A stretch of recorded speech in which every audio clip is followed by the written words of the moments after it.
ഇന്ത്യയിൽ ആദ്യമായി correspondence course ആരംഭിച്ച സർവകലാശാലയാണ് ഡൽഹി സർവകലാശാല. സ്വന്തമായി റേഡിയോ നിലയം സ്ഥാപിച്ച ആദ്യ സർവകലാശാല സർദാർ പട്ടേൽ സർവകലാശാല. ഇന്ത്യയിലെ പഞ്ചായത്ത് രാജ് സംവിധാനത്തിൻ്റെ പിതാവെന്നറിയപ്പെടുന്നത് ബൽബന്ത് റായ് മേത്തയാണ്. എന്നാൽ പഞ്ചായത്ത് രാജ് എന്ന പദപ്രയോഗം ആവിഷ്കരിച്ചത് ജവഹർലാൽ നെഹ്റു ആണ്. 1973-79 കാലഘട്ടത്തിൽ ഗോവയുടെ മുഖ്യമന്ത്രിയായിരുന്ന ശശികല കാക്കോദ്കർക്ക് ദക്ഷിണേന്ത്യയിൽ മുഖ്യമന്ത്രിയായ ആദ്യ വനിത എന്ന വിശേഷണം സ്വന്തമാണ്. അന്ന് ഗോവ കേന്ദ്രഭരണ പ്രദേശമായിരുന്നു. എന്നാൽ ഒരു ദക്ഷിണേന്ത്യൻ സംസ്ഥാനത്ത് ആദ്യമായി മുഖ്യമന്ത്രിയായത് തമിഴ്നാട്ടിലെ ജാനകി രാമചന്ദ്രനാണ്. ആചാര്യ കൃപലാനിയുടെ ആത്മകഥയാണ് മൈ ടൈംസ്. ഇന്ദിരാഗാന്ധി രചിച്ചതാണ് മൈ ട്രൂത്ത്. ഇന്ത്യൻ പ്രസിഡന്റ് സ്ഥാനത്തേക്ക് മത്സരിച്ച ആദ്യ മലയാളി വി ആർ കൃഷ്ണയ്യരാണ്. പ്രസിഡന്റായ ആദ്യ മലയാളി കെ ആർ നാരായണൻ. ഓസ്കാറിന് നാമനിർദ്ദേശം ലഭിച്ച ആദ്യ ഇന്ത്യൻ ചിത്രം മെഹബൂബ് ഖാൻ നിർമ്മാണവും സംവിധാനവും നിർവഹിച്ച മദർ ഇന്ത്യയാണ്. രാജീവ് അഞ്ചൽ സംവിധാനം ചെയ്ത ഗുരുവാണ് ഓസ്കാർ നാമനിർദ്ദേശം ലഭിച്ച ആദ്യ മലയാള ചിത്രം. ഇന്ത്യ ഒന്നാമത്തെ അണുവിസ്ഫോടനം നടത്തുമ്പോൾ ഇന്ദിരാഗാന്ധിയായിരുന്നു പ്രധാനമന്ത്രി. എന്നാൽ രണ്ടാമത്തേത് നടത്തുമ്പോൾ വാജ്പേയി ആയിരുന്നു പ്രധാനമന്ത്രി. ഛത്തീസ്ഗഡിൻ്റെ രൂപവത്കരണത്തിനു വേണ്ടി ആദ്യം ശബ്ദമുയർത്തിയ വ്യക്തിയാണ് ഡോക്ടർ ഖുബ് ചന്ദ് ബഘേൽ.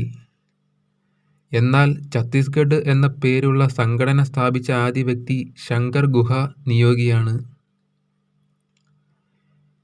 ഇന്ത്യയുടെ ആദ്യത്തെ അന്റാർട്ടിക് എക്സ്പെഡീഷൻ ഗോവയിൽ നിന്നും MV പോളാർ സർക്കിൾ എന്ന വാഹനത്തിൽ പുറപ്പെട്ടത് 1981 എന്നാൽ അന്റാർട്ടിക്കയിൽ എത്തിയത് 1982 ഇന്ദിരാഗാന്ധി നാഷണൽ ഓപ്പൺ യൂണിവേഴ്സിറ്റിയുടെ ആദ്യത്തെ vice chancellor G Ram റെഡ്ഡിയാണ്.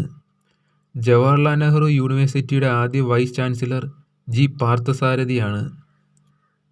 Rajeev ഗാന്ധിയുടെ ജന്മദിനം സദ്ഭാവന ദിനമായിട്ടും അദ്ദേഹത്തിൻ്റെ ചരമദിനം ഭീകരപ്രവർത്തന വിരുദ്ധ ദിനമായിട്ടും ആചരിക്കുന്നു. AITUCയുടെ ആദ്യ പ്രസിഡന്റായത് ലാലാ ലജ്പത് റായ്. എന്നാൽ INTUCയുടെ ആദ്യ president SC Banerjee. Olympics medal ഇന്ത്യയ്ക്കായി ആദ്യമായി നേടിയത് നോർമൻ പ്രിച്ചാർഡ് ആണ്. എന്നാൽ ഒളിമ്പിക്സിൽ വ്യക്തിഗത സ്വർണം നേടിയ ആദ്യ ഇന്ത്യക്കാരൻ അഭിനവ് ബിന്ദ്രയാണ്. ഇന്ത്യൻ പ്രധാനമന്ത്രിയായ ഏക അവിവാഹിതൻ AB വാജ്പേയി. ഇന്ത്യൻ പ്രസിഡന്റായ ഏക അവിവാഹിതൻ APJ അബ്ദുൽ കലാം. പ്രസിഡന്റിനെ സംഭാവന ചെയ്ത ആദ്യ ദക്ഷിണേന്ത്യൻ സംസ്ഥാനം തമിഴ്നാടാണ്. എന്നാൽ പ്രസിഡന്റിനെയും പ്രധാനമന്ത്രിയെയും സംഭാവന ചെയ്ത ആദ്യ ദക്ഷിണേന്ത്യൻ സംസ്ഥാനം ആന്ധ്രാപ്രദേശാണ്. ഇന്ത്യയുടെ ആദ്യത്തെ ആണവ പരീക്ഷണത്തിൻ്റെ രഹസ്യനാമമാണ് ഓപ്പറേഷൻ സ്മൈലിംഗ് ബുദ്ധ. ഇന്ത്യൻ വിദേശകാര്യ വകുപ്പ് ഇതിനെ പൊക്രാൻ 1 എന്നാണ് വിശേഷിപ്പിച്ചത്. 1998 മെയ് 11, 13 തീയതികളിലാണ് പൊക്രാൻ 2 പരീക്ഷണം ഇന്ത്യ നടത്തിയത്. ഇന്ത്യൻ അണുബോംബിൻ്റെ പിതാവ് രാജാ രാമണ്ണ.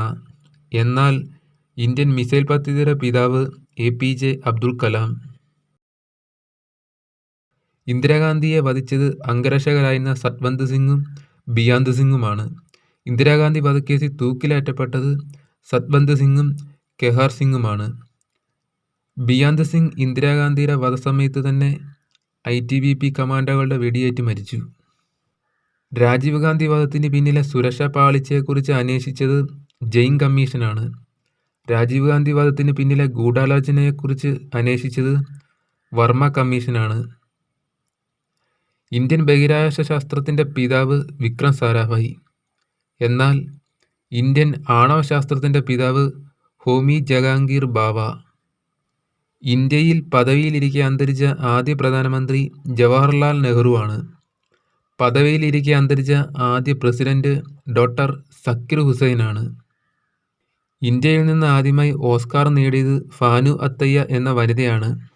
1982 ഗാന്ധി എന്ന ചിത്രത്തിലെ വസ്ത്രാലങ്കാരമാണ് അവരെ അവാർഡിന് അർഹയാക്കിയത്. ഓണററി ഓസ്കാർ നേടിയ ഇന്ത്യക്കാരനാണ് സത്യജിത്ത് റേ. ചലച്ചിത്ര നിർമ്മാണത്തിന് അർപ്പിച്ച സമഗ്ര സംഭാവന പരിഗണിച്ചായിരുന്നു ഈ ബഹുമതി.